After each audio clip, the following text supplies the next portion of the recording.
deny us that technology. We want to have the right to self-determination towards our future. We want to be independent. Don't interfere in us. If you don't give us spare parts for civilian aircraft, what is the expectation that you'd give us fuel for nuclear development for peaceful purposes? For 30 years, we've faced these problems for over $5 billion to the Germans and then to the Russians, but we haven't gotten anything. And the words have not been completed. It is our right. We want our right. No, we don't want anything beyond the law, nothing less than what international law. We are a peaceful, loving nation. We love all nations.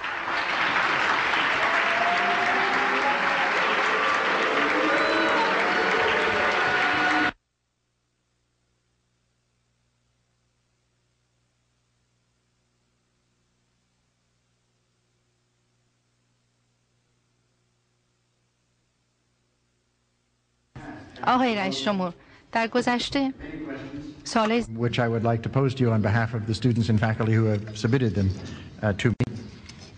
Let me begin with the question to which you just alluded. Please, one by one. One by one, please. Yes.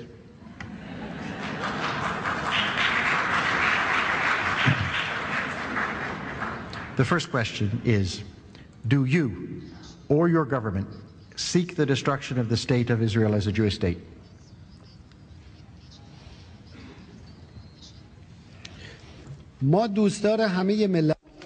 We love all nations. We are friends with the Jewish people. There are many Jews in Iran living peacefully with security.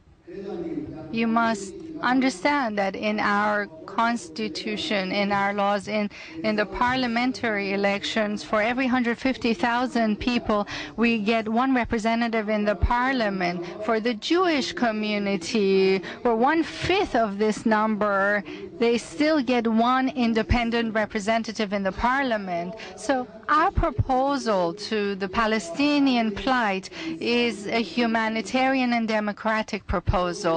What we say is that to solve this 60-year problem, we must allow the Palestinian people to decide about its future for itself. This is compatible with the spirit of the Charter of the United Nations and the fundamental principles enshrined in it. We must allow Jewish Palestinians, Muslim Palestinians, and Christian Palestinians to determine their own fate themselves through a free referendum. Whatever they choose as a nation, everybody should accept and respect. Nobody should interfere in the affairs of the Palestinian nation. Nobody should sow the seeds of discord. Nobody should spend tens of billions of dollars equipping and arming one group there. We allow the Palestinian nation to decide its own future, to have the right to self-determination for itself. This is what we are saying as the Iranian nation. Mr. President, I think many members of our audience would like to hear a clearer answer to that question. That is,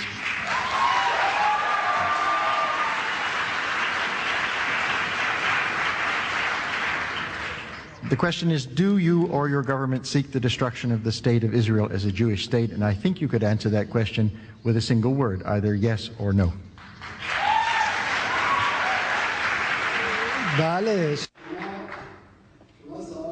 You ask the question and then you want the answer the way you want to hear it. Well, this isn't really a free flow of information. I'm just telling you what my position is. I'm asking you, is the Palestinian issue not an international issue of prominence or not? Please tell me, yes or no. There's a plight of a people. The answer to your question is yes. Well, thank you for your cooperation. We recognize there's a problem there that's been going on for 60 years. Everybody provides a solution, and our solution is a free referendum.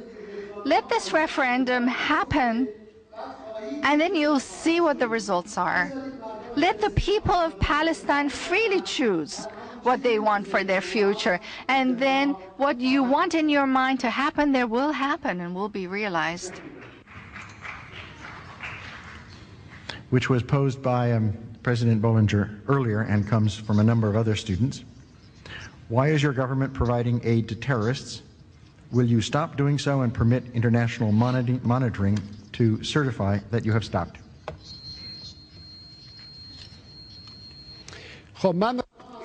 Well, I want to pose a question here to you. If someone comes and explodes bombs around you, threatens your president, members of the administration, kills the members of the Senate or Congress, how would you treat them? Would you award them, or would you name them a terrorist group? Well, it's clear. You would call them a terrorist, my dear friends. The Iranian nation is a victim of terrorism. For 26 years ago, where I work, close to where I work, in a terrorist operation, the elected president of the Iranian nation and the elected prime minister of Iran lost their lives in a bomb explosion. They turned into ashes.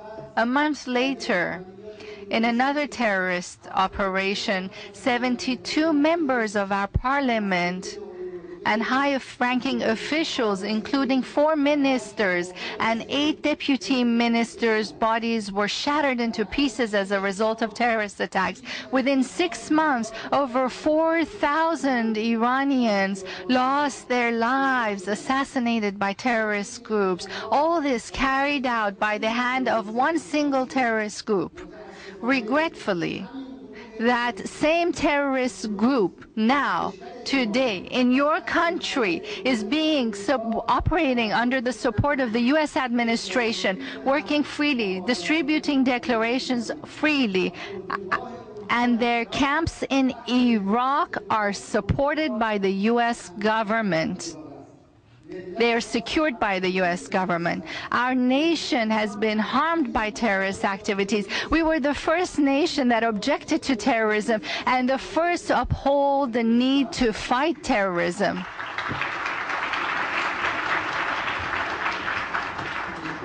A number of people have asked. We need to address the root causes of terrorism and eradicate those root causes. We live in the Middle East. For us, it's quite clear which powers sort of incite terrorists, support them, fund them. We know that. Our nation, the Iranian nation through history, has always extended a hand of friendship to other nations. We're a cultured nation. We don't need to resort to terrorism. We've been victims of terrorism ourselves.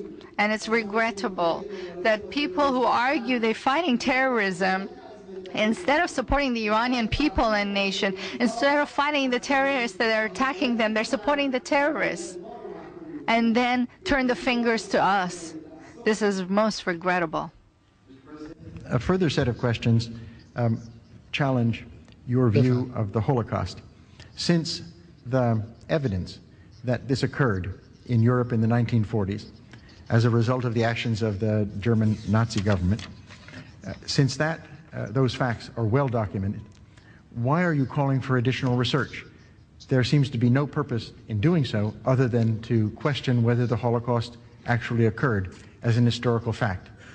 Can you explain why you believe more research is needed into the facts of what is incontrovertible? Thank you very much for your question. I am an academic, and you are as well. Can you argue that researching a phenomenon is finished, forever done? Can we close the books for good on a historical event? There are different perspectives that come to light after every research is done. Why should we stop research at all? Why should we start the progress of science and knowledge? You shouldn't ask me why I'm asking questions. You should ask yourselves why you think that that's questionable. Why do you want to stop the progress of science and research? Do you ever take what's known as absolute in physics? We had principles in mathematics that were granted to be absolute in mathematics for over 800 years. But new science has gotten rid of those absolutism, come forward other different logics of looking at mathematics, and sort of turned the way we look at it as a science altogether after 800 years. So we must allow researchers, scholars to investigate into everything, every phenomenon, God, universe, human beings, history, and civilization. Why should we stop that? I'm not saying that it didn't